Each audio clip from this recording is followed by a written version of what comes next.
Oi, pessoal, tudo bem? Estamos aqui hoje para explicar para vocês, concurseiros aí de plantão, quais são os critérios usados para se corrigir uma redação em uma prova de concurso público. Como que é corrigida a redação da parte da banca? Vamos entender o que eles fazem? Acompanhe aqui com a gente.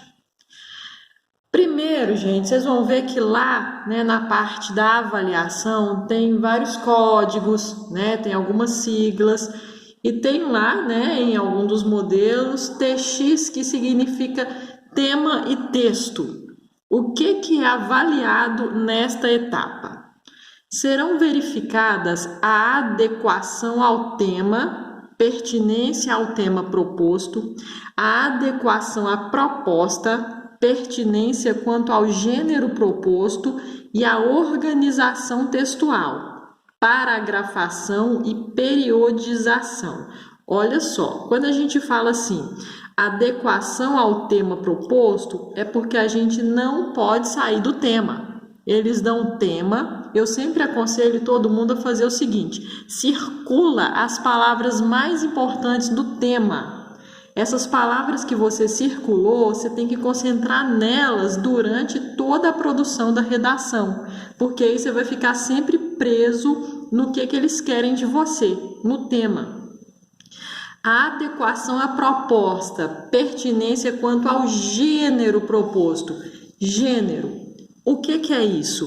É o gênero dissertativo argumentativo, que já deduz que vocês já vão para a prova sabendo como é esse gênero, que é o texto informativo, na terceira pessoa, na defesa de uma ideia. Então, a maioria dos concursos vai pedir esse gênero. E a organização textual, a paragrafação e a periodização. Quer dizer, a organização do texto em introdução, desenvolvimento e conclusão. Os parágrafos já planejados que a gente vai dar para poder colocar o assunto distribuído, tá? Então, essa aqui é a primeira parte. Vamos ver a segunda parte que é analisada. Esse AR aqui, pessoal, significa argumentação. Serão verificadas a especificação do tema, o conhecimento do assunto, a seleção de ideias distribuídas de forma lógica, concatenadas e sem fragmentação, e a apresentação de informações, fatos e opiniões pertinentes ao tema, com articulação e consistência de raciocínio, sem contradição, estabelecendo um diálogo contemporâneo. Então, a parte da argumentação são as ideias que a gente vai colocar de defesa ao nosso ponto de vista. Ou seja, a gente tem que demonstrar isso aqui, conhecimento do assunto. Por mais que a gente saiba como que é montada a dissertação, se eu não tiver um conhecimento mínimo sobre aquele tema, eu não vou conseguir escrever 2 linhas. As ideias distribuídas de forma lógica, ou seja, a gente tem que colocar as ideias de forma planejada. Por exemplo, eu vou colocar causa e consequência. Eu vou citar primeiro a causa, depois a consequência. Ou então eu vou citar as ideias em ordem crescente, em uma ordem que fique clara para o leitor entender. Quando eu falo isso aqui, concatenadas, são as ideias unidas, ligadas. Ou seja, se eu ficar lembrando de algum assunto, escrevendo, lembrando, escrevendo, vou formar frases soltas. Eu não posso fazer isso. As ideias, elas têm que estar unidas, principalmente com os conectivos adequados, E sem fragmentação, ou seja, sem corte. Eu não posso cortar a ideia, interromper a ideia, tá? Apresentar fatos, ideias pertinentes ao tema, com articulação e consistência de raciocínio. Eu tenho que estar embasada para poder escrever, tá? Para poder colocar os meus argumentos.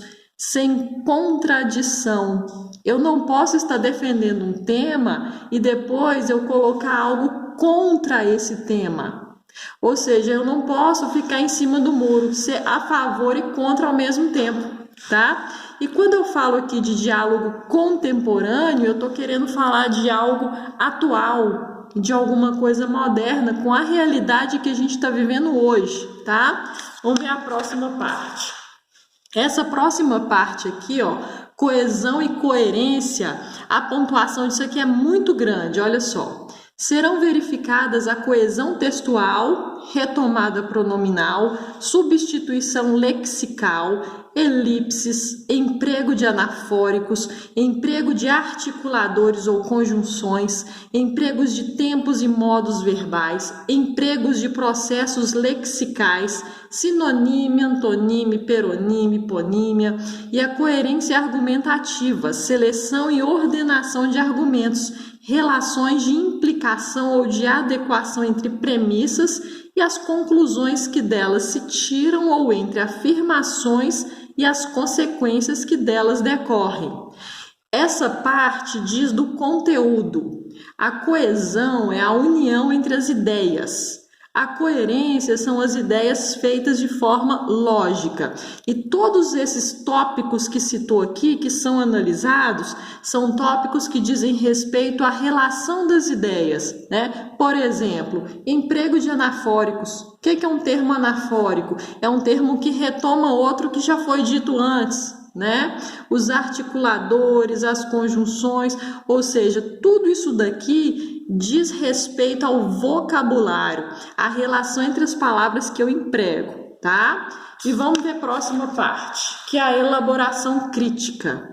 Serão verificadas a elaboração de propostas de intervenção relacionada ao tema abordado e a pertinência dos argumentos selecionados, fundamentados em informações de apoio, estabelecendo relações lógicas que visam a propor valores e conceitos.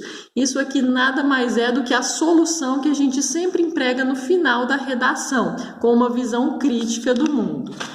Então, pessoal, essa soma compõe o que a banca chama de domínio do conhecimento específico, que é o DCE. E a gente tem essa fórmula, que é o domínio do conhecimento específico, que vai juntar aqui todos esses termos que eu comentei, que é a correção que eles têm com base ao conteúdo. Só que a esse domínio aqui, eles vão também colocar uma outra avaliação, que é com relação à parte gramatical, a escrita correta e a escrita padrão. Então, essa é a parte do conteúdo, eles vão associar a esta segunda parte para poder te dar o resultado final, tá? Então, pessoal, é isso. Se você gostou aqui dessas dicas de como que eles vão te avaliar, dá um joinha aqui pra gente, inscreve no canal que a gente vai vir com mais dicas de dissertação para vocês, tá bom? Pessoal, aquele abraço, fiquem com Deus.